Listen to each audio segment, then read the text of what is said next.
taong mahal ko na kahit na hindi mo ako mahal,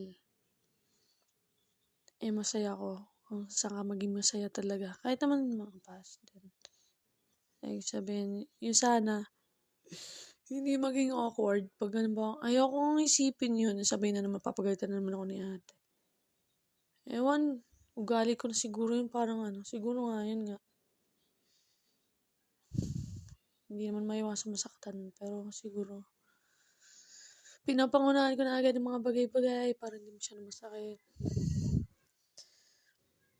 Yun yung dapat kong baguhin din. Ano mo yun?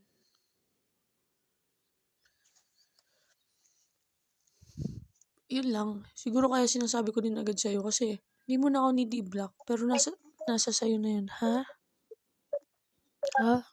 Ha? I love you. Ano daw? Nagbababol yung sinasabi mo. Tingin ka sa VR. Tignan mo yung nasa VR. Room mo, sa room. Bakit? Ano daw? Nandun ka?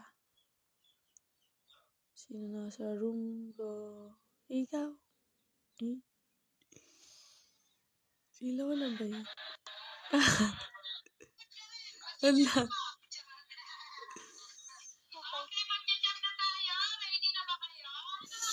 Hi, Daddy. Daddy Mateo. Hindi mo talaga ako tinatalian. Kahit anong gawin ko. Meron kayong masquerade party? Yung tali natin, hindi mo ako tinatalian. Malapit na birthday ko. Tapos Nandito ko pala.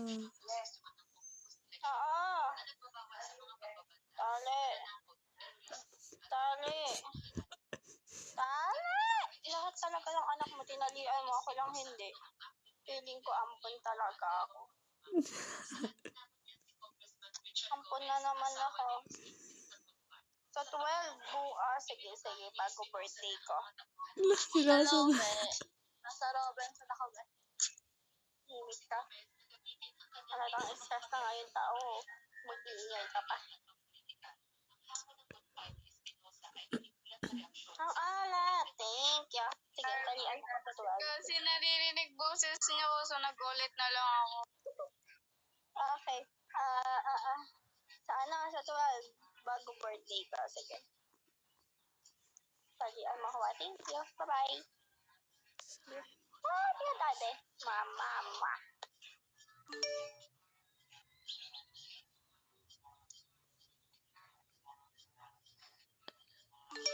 Ala, ano ba yan? Mali. Yes. Akala ko sa akin eh. Talagang kay ko bibigay yan. Ayoko na. Ay, hindi pala ako narinig. Para sa'yo talaga yan, love. Mamatay na ako. Turay. Okay, guys. Wag ka nang, Bukas, hindi guys, pala ako wala na narinig. ako. Wag mo nang ibalik. Kaya. Ba't ang anak ko kasi naiinis na ako?